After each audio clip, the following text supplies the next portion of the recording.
just want to adjust my volume. Bit soft on my side. Okay, guys.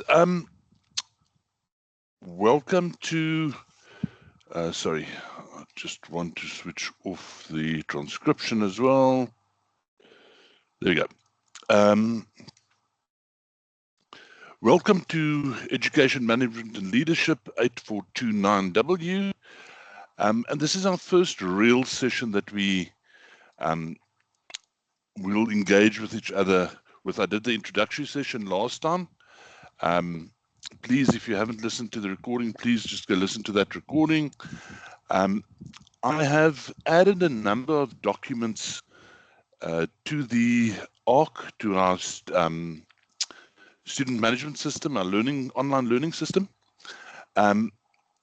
One of them is a pacer. It gives you a sense of what we will be doing and what you should be doing, because I only see you every second week.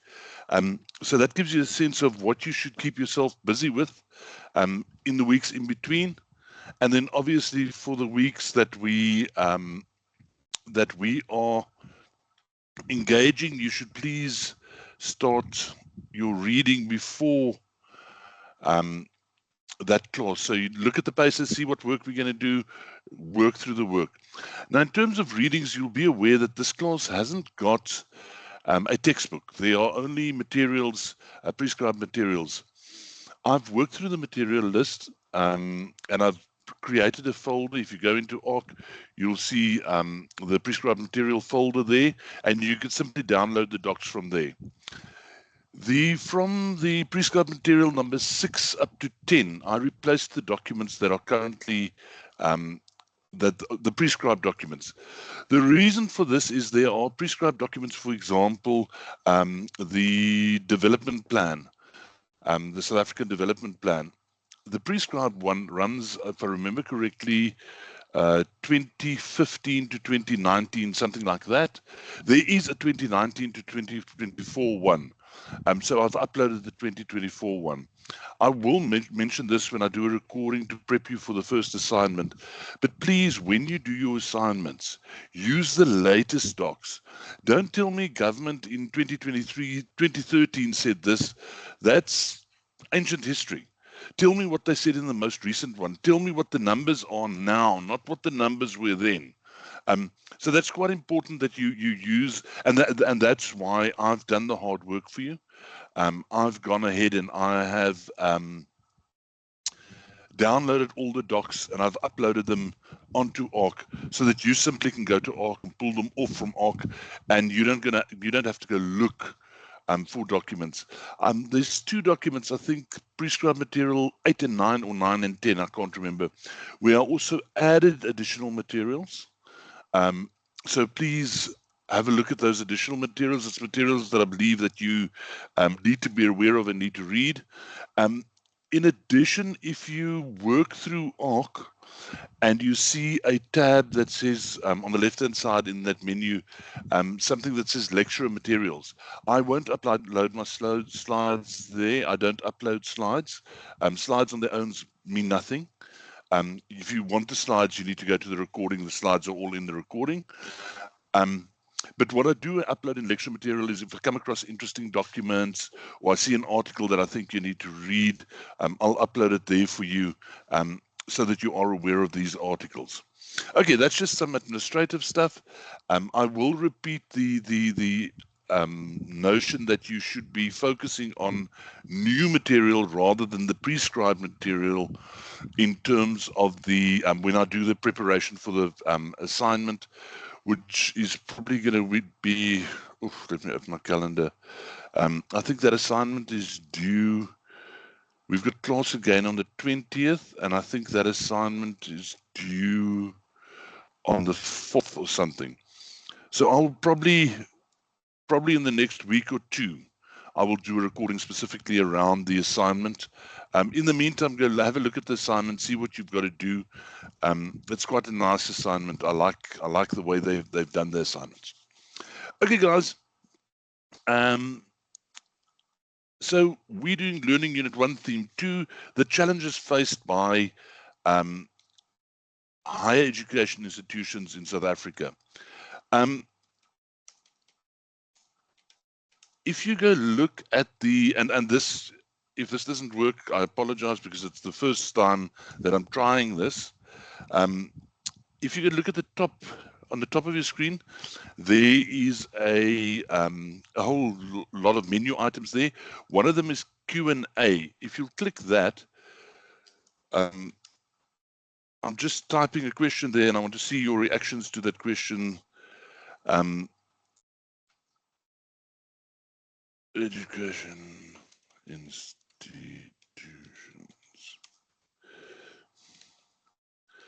So I've popped a question in there, and there it goes. And I'd like you to respond to that question that I've put into that little Q&A block. I just want to see how that works, and we'll have a discussion in the margins while I'm busy talking. We'll have that discussion. So if you just click on Q&A, and I hope you can see the Q&A on your side, then you should be able to go to the question, and then you can respond to what I've said there. So. And guys, as always, please, I hate sitting here for a half an hour or an hour or however long it is, listening to my own voice rambling on. Please chip in. If you're more comfortable with typing something, type it. But I'm more than happy for you to just open your mic and speak to me, and we can have a debate and we can chat about these things. So this Dovu, I think it was, is the name. Right at the top of your screen, there's a chat, there's people, there's raise your hand, there's react, and in that top bar, you should see a Q&A. Can you just confirm? Can you guys just confirm that you can see the Q&A?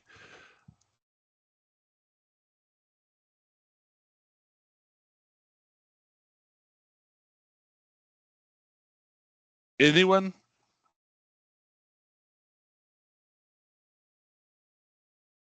It's literally like a sound. Hello, yes, yes? I can. Access the Q&A. Yes, I can. Okay, can you see it? Thanks. Yes. Okay, if you just click on that. Sorry, what was that, Mohammed? I think it was Mohammed speaking. Okay, if you just click on that, you should be able to see a question that I've posed. What are the key challenges faced by higher education institutions in South Africa? Just type 1 and just pop 1 into that Q&A for us, please. Okay, so higher education institutions in South Africa is a very challenged and sometimes contested space, and it's not an easy space, and it's becoming actually more difficult for higher education institutions. If we think of what is expected of higher education institutions in South Africa, the first thing is they are the backbone of our democracy. They are the backbone of our country, and higher education institutions are where the future leaders are trained. And when I speak about future leaders, I'm speaking about not only political leaders, I'm talking about future leaders of the economy, future civil service leaders, civil society leaders. So those people, most of them would come out of the tertiary institutions in terms of they would have studied. And as such, the tertiary institutions are responsible for building a fair, equitable, non-racial, non-sexist, and democratic South Africa. And that's an extremely big burden that they have to carry. If we look at what government is doing in terms of building that and educating people about the democracy, they're actually doing very little. Whilst on the other side, you find that the universities bear the brunt of that. They are the ones that need to be able to carry that burden. The next thing that we look at and that we look to the tertiary education sphere to provide is a single coordinated post-school education and training system. What this means is that if you leave school, if you enter further education, and that's also, even the terminology is sometimes contested: further education, tertiary education, higher education. To me, they're all the same. Use one term and use it throughout. I use tertiary education um, as the third level of education. In other words, your post school, with your first level being primary, your secondary, and then your tertiary. So that's the terminology I use. Some people say that's wrong. For instance, you need to differentiate between university and colleges and TVET colleges even, and that's why you need to talk about higher education, further education, and tertiary education. To me, that's just playing with words. I talk to tertiary education, meaning all education that takes place after secondary education or after high school. Any case, so tertiary education needs to be this standardized, coordinated method. In theory, you should be able to move seamlessly through tertiary education, irrespective of institutions.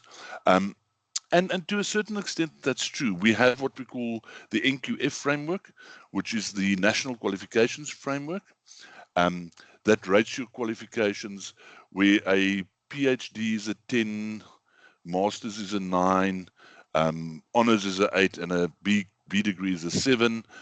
Your national certificates are down at a 6, and so it goes down into the lower schools, into the schools and the educational or secondary educational fields.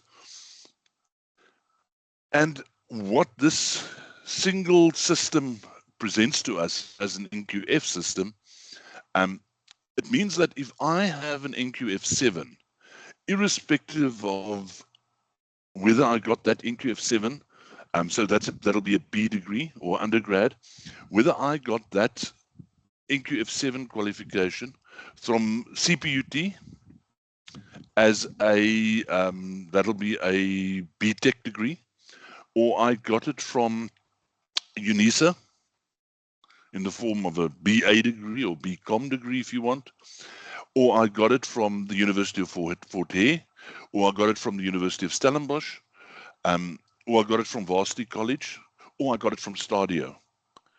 Doesn't matter. If that qualification is an NQF 7, everybody recognizes it as that because it's all rated the same. And in theory, they should all be exactly the same. There shouldn't be a difference between the qualification that you get at UJ and the qualification that I get at the University of the Free State. And that space is also a space where there's sometimes quite differing opinions. As most of you are aware, I work for Varsity College. I was part of the team the first time we qualified our own BCom students. In other words, previously Varsity College was a study school for UNISA. So you would go to UNISA, register for a qualification, you would come to us and we would give you classes to help you pass your exams that UNISA set. Laws changed, we changed, everybody changed, and then we brought in our own BCom degrees, and I was part of the team that taught that out and taught our first graduate class our own. When those guys qualified with their BCom degrees from us, I could specifically remember, because I'm based in Cape Town, that guys went from us to UCT to go do honors. We didn't have an honors degree at that time, and they were flatly rejected by UCT. They came back to us and said, listen here, guys, what's this qualification you've given me? It's not worth the paper it's written on. UCT won't recognize it. And I will never forget, we the students, a couple of them pitched there, spoke to us, and we took it through to our head of operations. Head ops escalated it to the registrar's office. Literally, our registrar picked the phone up, phoned the registrar at UCT, and the next day, those students all got letters of acceptance into the honors, because UCT simply could not say the qualification isn't of the right standard because it's an NQF standard. So long story to explain to you how the NQF framework actually puts all those qualifications on the same level. The problem is, me working for Varsity College, and we've got 8, 9 campuses, I sometimes see discrepancies between the campuses, or what I feel is discrepancies between campuses, the way we teach. I sometimes see discrepancies between the way we teach online and the way we teach face-to-face.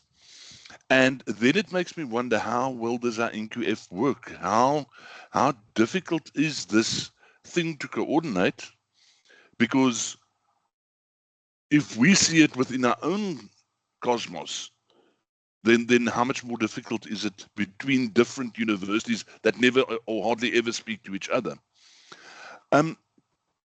Then part of what we need to do as tertiary education institutions is expand access, constantly improve the quality, and increase the diversity of provision. And with diversity of provision, we mean the way in which classes are presented. The expanded access specifically is part of what we call massification. And massification of education simply means that we need to create more opportunities for people to enter tertiary education. That in itself creates problems. I mean, we've got most of our universities can take 10, 12,000 students. That's about it. Some lower, some higher, but 10,000 students per year is about what they can take. And university gets 30 times that amount of applications. So massification, as much as it's needed in the educational field, is a serious problem for tertiary education in South Africa.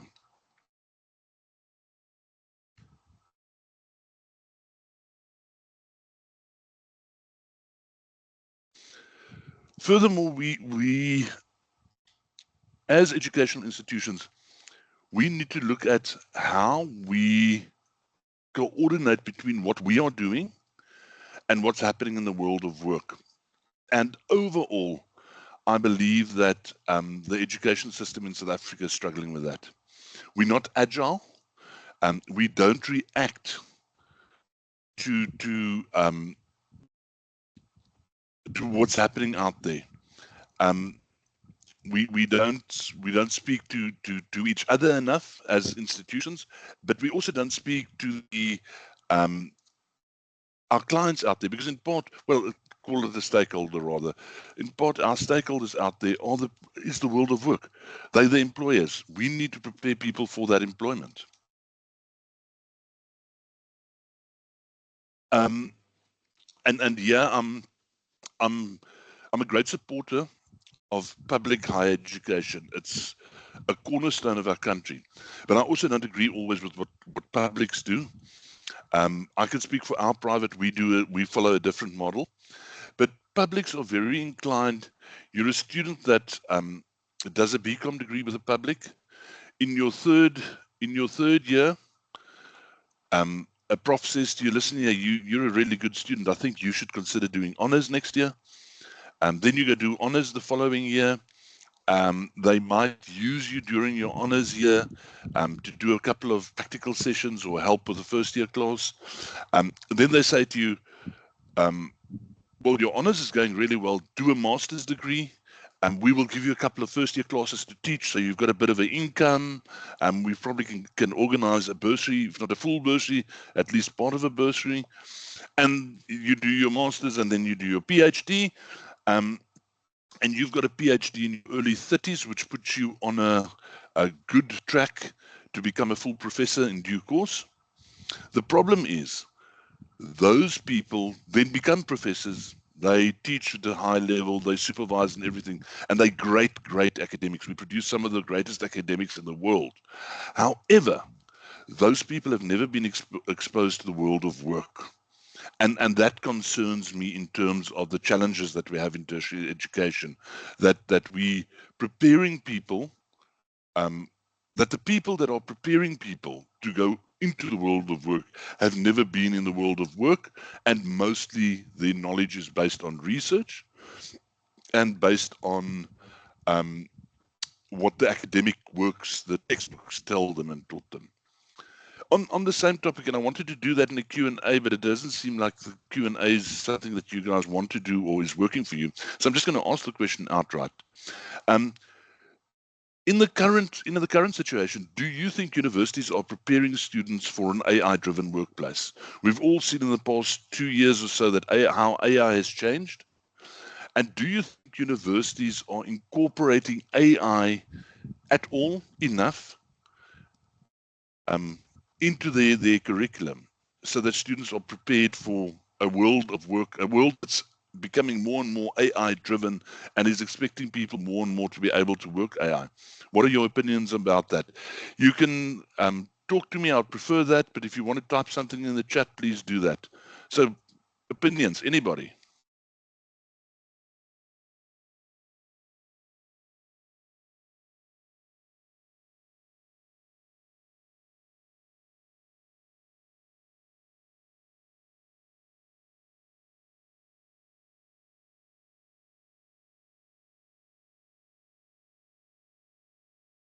Vanessa, please speak.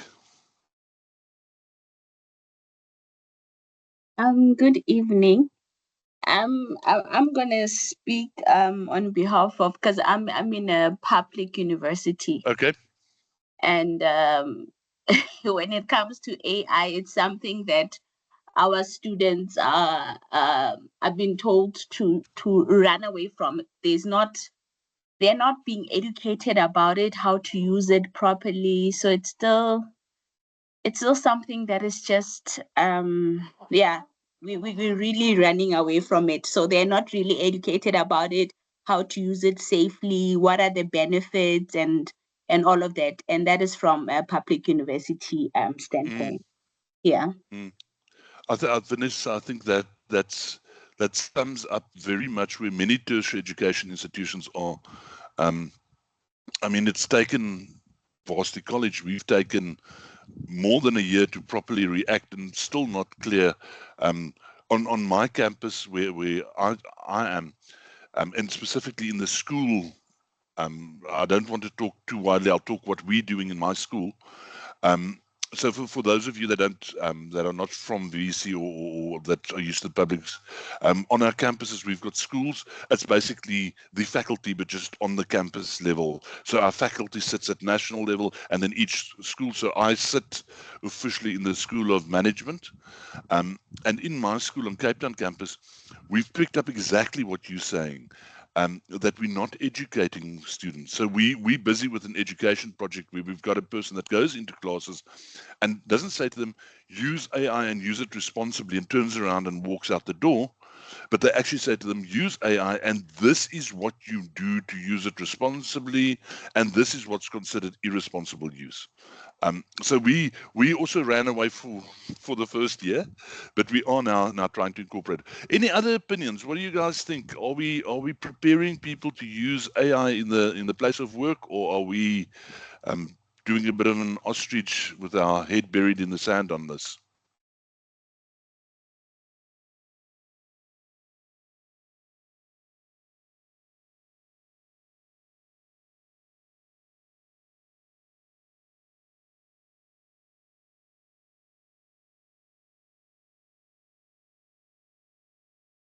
Nobody else with an opinion, guys. You got to learn to, especially at this level, you need to learn to give your opinion, um, because your when you go look at your assignment, you're going to get a fright because the assignment, for example, doesn't tell you what to write about.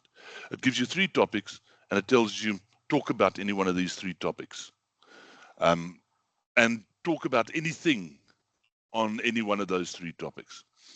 Um, I personally think yes, AI. Um, we need to get our act together as universities. We need to start getting students. I mean, I was speaking to somebody in the marketing field. They were saying to me they don't write copy anymore. They train AI agents and they tell AI, or sorry, not AI agents, large language models. They tell them what they want and they give them a proper brief, and then they say, give me 5 different scripts, or give me 5 different print adverts, and it's AI just spits it out, and then you take those and you either let AI improve them, or you take 2 and you just bang them together. But they don't write copy at all anymore. It's fully advertisements, fully run by AI. And that's just one field. I mean, we can talk about things like the law profession, where AI is going to take over. Lots of lawyers make a lot of money by just transferring properties. AI is going to do all of that because it's all standardized. And we're not preparing law students to work in that world. Okay. So, and that's the second bullet here, that we are not, we should be responsive. But the cogs of higher education move so slowly because of what I mentioned right at the beginning of this slide, that people that are the senior people in higher education are people that have been in higher education and they've been there for years, but they don't really understand what's happening in the world of work. So what has to happen is they have to do research. The research has got to start reflecting what's happening in the world of work. Once the research starts reflecting what's happening in the world of work, then they come and they say, sorry guys, my camera is just mucking me around a little bit. I just want to see if I can fix it. They mucking around with that, then they will get up to the point where that comes into the textbooks, and then they'll start preparing people.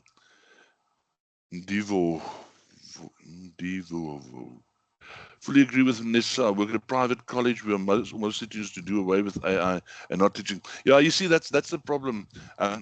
We run away from it, and we should be having we should be teaching our students to run to AI, but we should teach them how to use it ethically, and how to use AI as somebody to speak to, rather than how I teach my students and how we are teaching our students in the school is, you may never ever type the question that you must answer into AI. And that's already, if you do that, you're already in a good place, because you can ask AI anything about the question that you need to answer. And you can say to AI, if I'm going to write on the challenges of neoliberalism within higher education, if I'm going to write an essay on that, give me the 5 key topics I've got to address. And you can use it to help you structure and so on, but you should never use it. You shouldn't tell it, write me an essay on neoliberalism in higher education, and then try to take that essay and adapt it so that it sounds like you're writing. That's completely unethical. But we should definitely not do what we're doing at the moment. That is telling them to run away from AI. I don't think we're doing ourselves or our students a massive favor. Challenges faced by AI, guys. This camera, I'm getting irritated about, so I'm going to switch it off a little bit. Mohammed, please speak. I just want to add on that when it comes to AI, I think everyone is more concerned of, they're more worried about students doing AI plagiarism, as you spoke about now. And that is why it's hindering most people to not encourage it. But yes, I agree with what you said now, and with what Vanessa said with about you teaching students how to use it ethically. Where I'm working at the moment, even the lecturing team that I assist and I deal with, they are also like very afraid to use it. So I'm saying, like, you know what, it can help you, you know what, for planning a bit of activities, lessons, or whatever the case may be.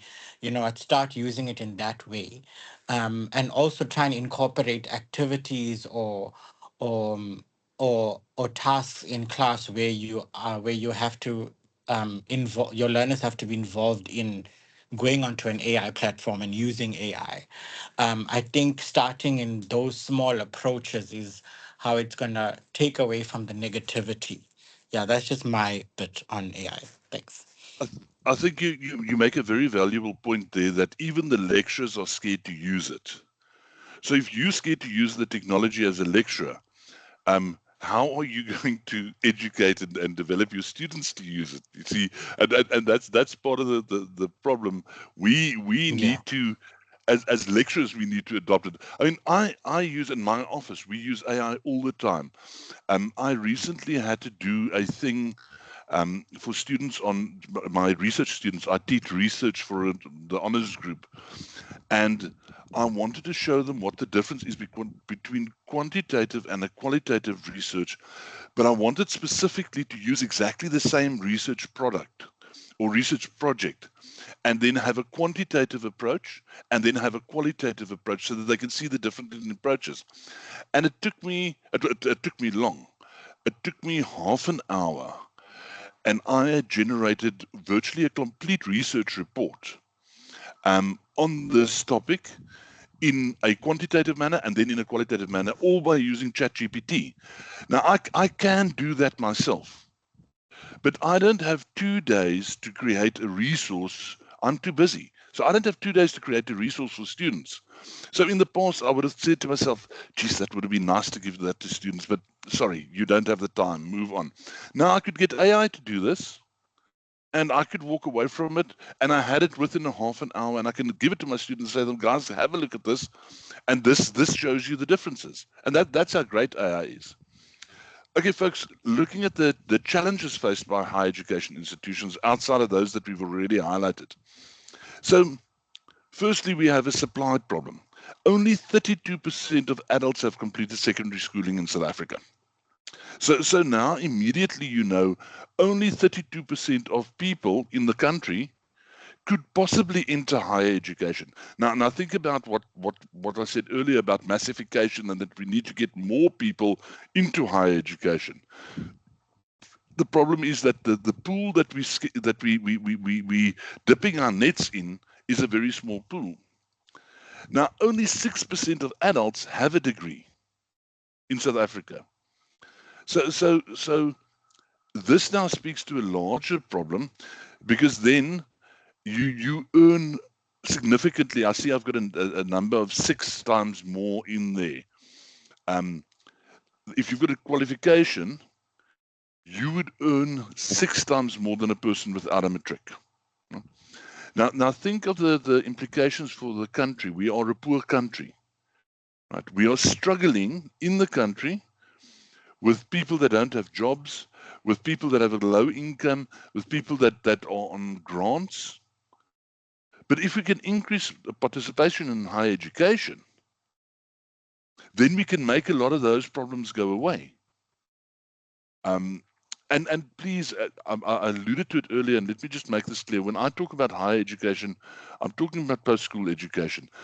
I believe we've got a total obsession in our country with people getting degrees.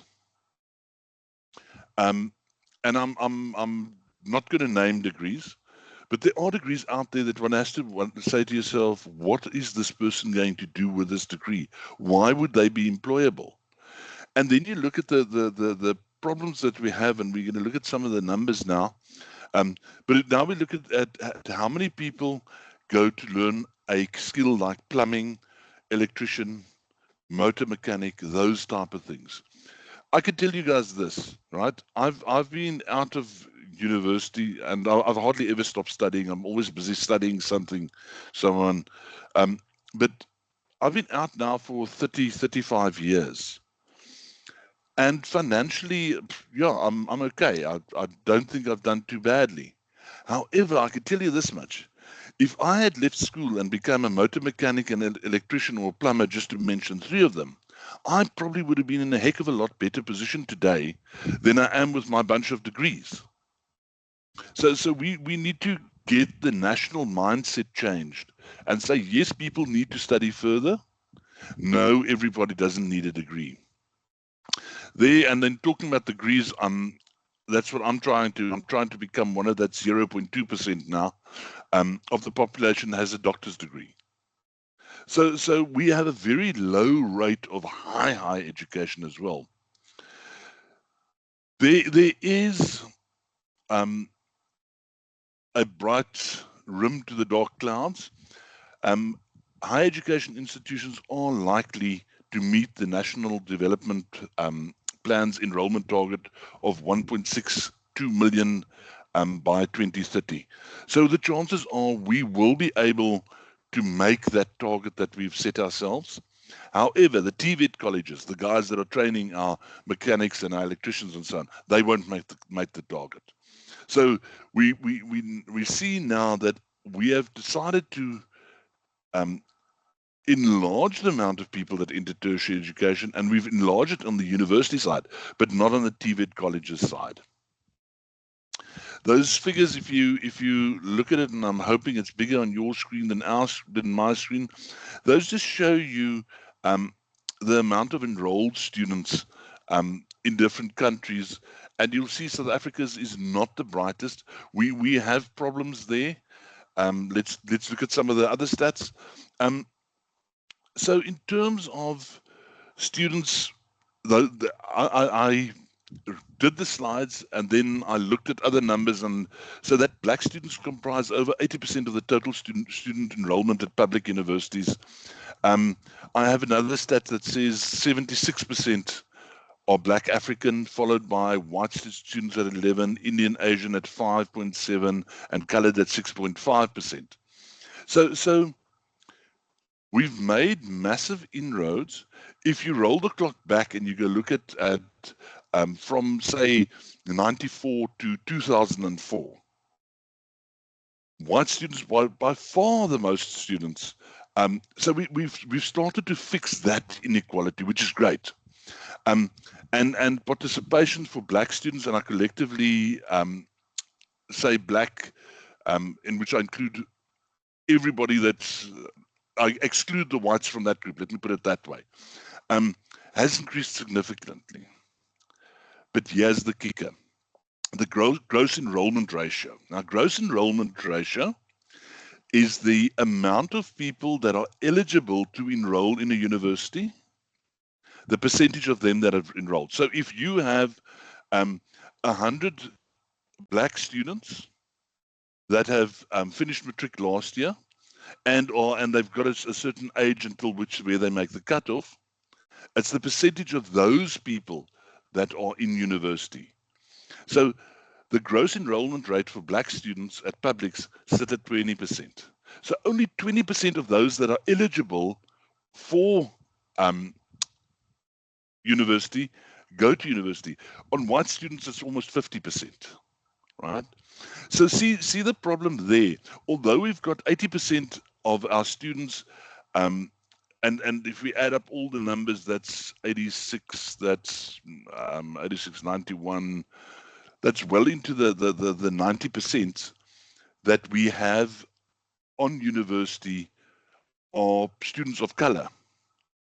But yet, because we've got so few places, we have got a very low overall enrollment figure or gross enrollment figure of only 20%.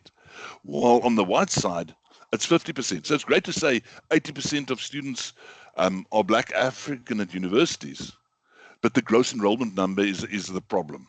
And the part of that problem is because we've got too many white students in the system, but other part of the problem is we don't have enough places in the student. And disabilities, we only have about 1% of students with disabilities, yet 7.5% of the population has disabilities. So we need to start moving in terms of representativity, that our gross enrollment figures start reflecting what our population looks like. And that we actually quite far behind. So the numbers look good, but we're not where we should be. Okay.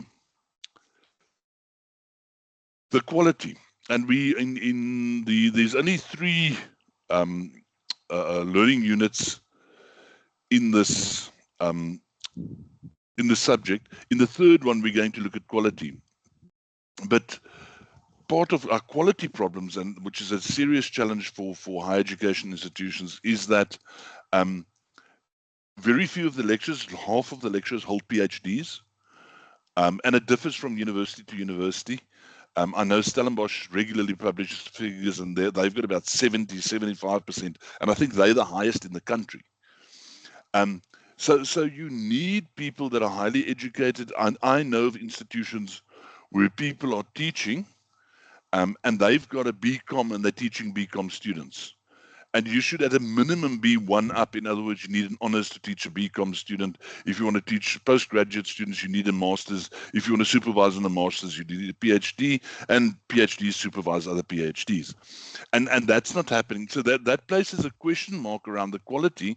And now, once again, we've got to look at the quality, and we've got to look at that through the lens of the NQF and say, but those universities that have the least qualified staff, are they teaching students at the right level and at the level where they are meeting the minimum requirements of the NQF?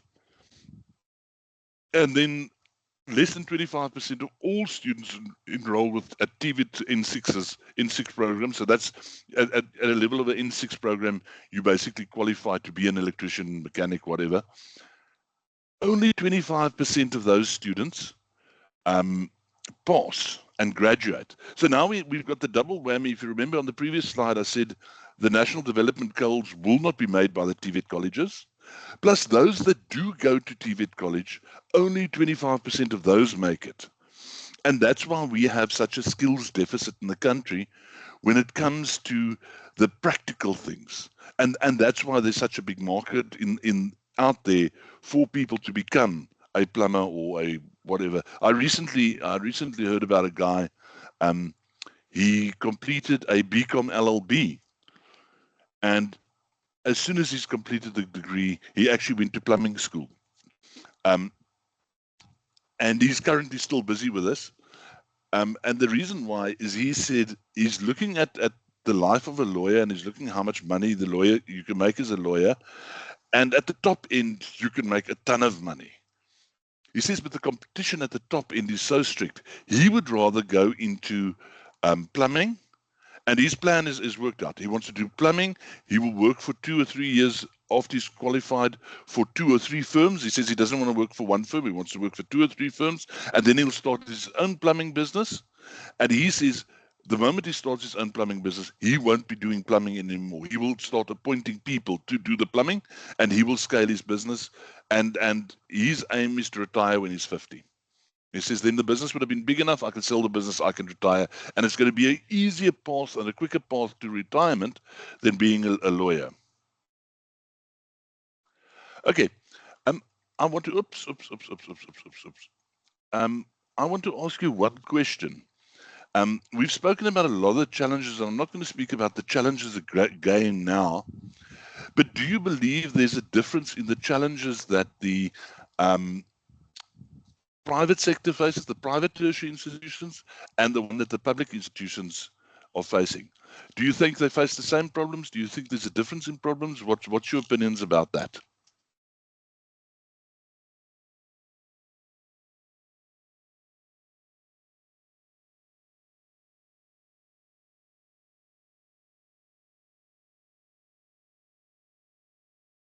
Vanessa, you said you're at a public. How do you, from viewing from a public, looking at privates, what is the view that you have?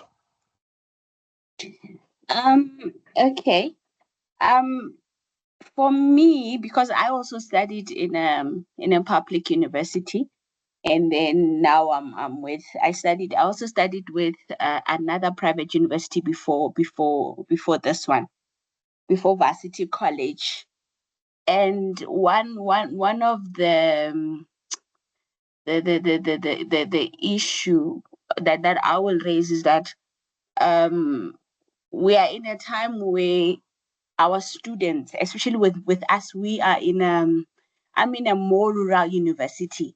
So the kind of students that we have in my university are from rural backgrounds. And when it comes to technology, it's already a challenge. By the time they come to university, you have to start them from scratch. So they don't even have the basics. Yeah, they've never worked on a computer before, for example. Yeah, most of them. And yet when they come to the same public university that is supposed to help them with getting better skills in using a computer and all of that, we don't have enough resources for them. So your classes are so big. Like I have a class of about 150. Yet when you look at the computer labs that I have, that I'm supposed to use for the same number of students. The computer lab takes about 40 or 50 students. Yeah. Yet I'm quiet.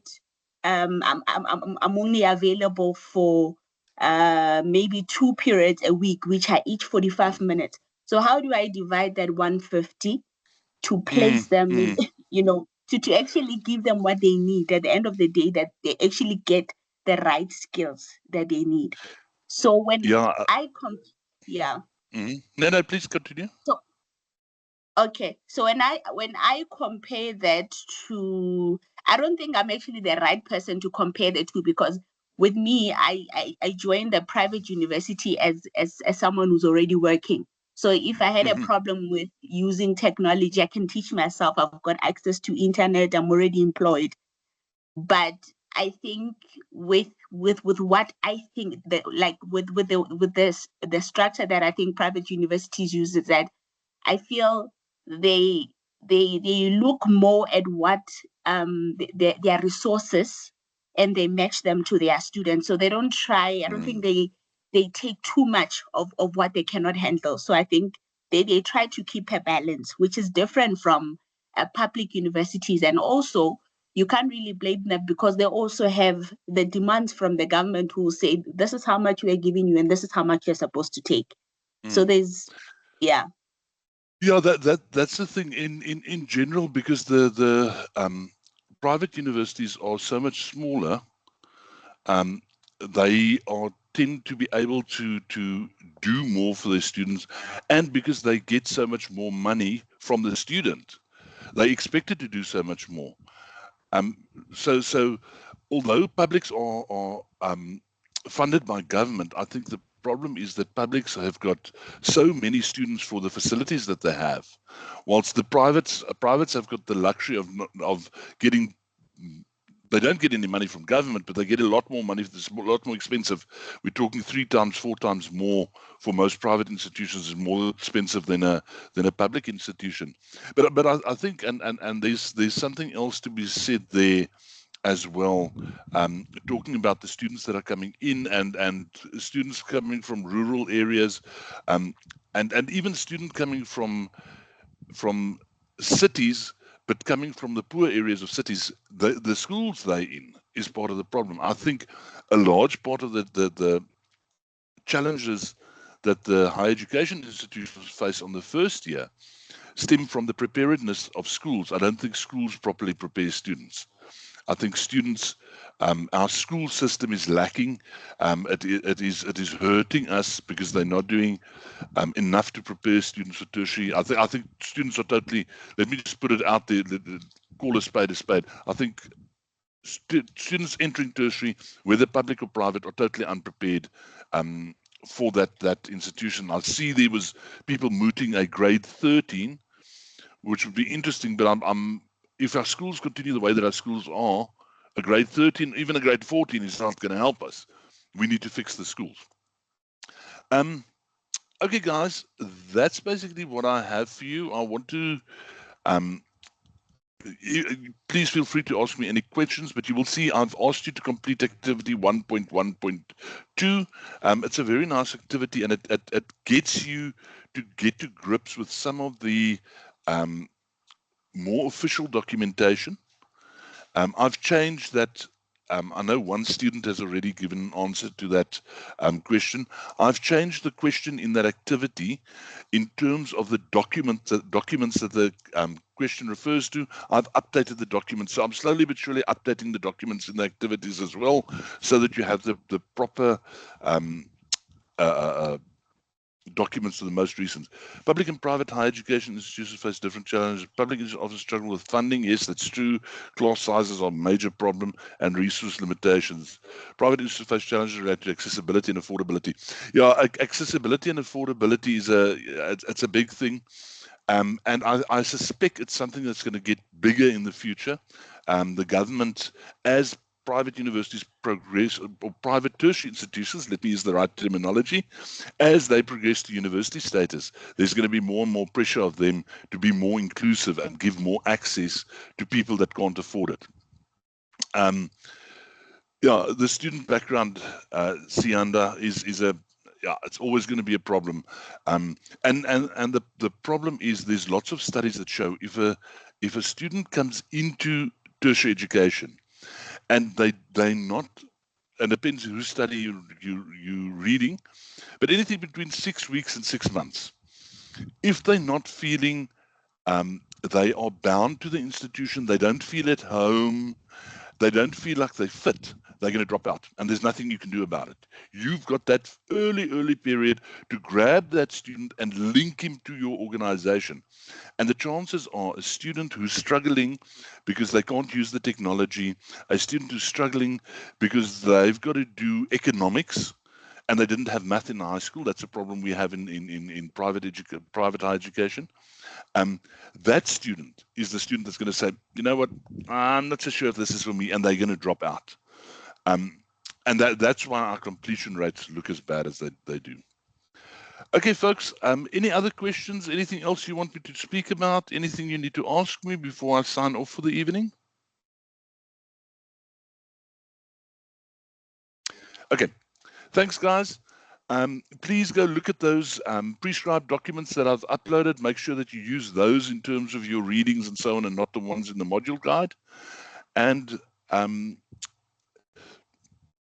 who was that? Sianda. Sianda, I'm not going to put a due date on the completion of this activity. I will still communicate with you guys around ICE tasks. My typical ICE tasks, I ask you to complete activities, and I'll typically say, please complete 6 activities, because sometimes you've not completed the activity well enough to get an ICE mark. And I typically then just give, I go, look, have you completed 4 solid activities? And then I give you the ICE mark based on that. But I'm not going to place a due date on the 1.1.2. I will, as you guys comment, and so the idea is you're going to write a piece, you're going to post it, and you're going to comment on some of the other guys' information.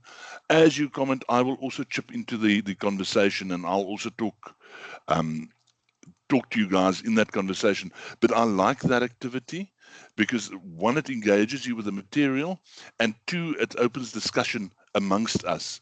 I mean, we a lot more than the couple of us in this room tonight, and in the past I've seen that this class can be an extremely nice class if we're a large group of people and we discuss and we talk and so on. And I'm trying to get that engagement going on ARC, because we're not getting the people coming into the class.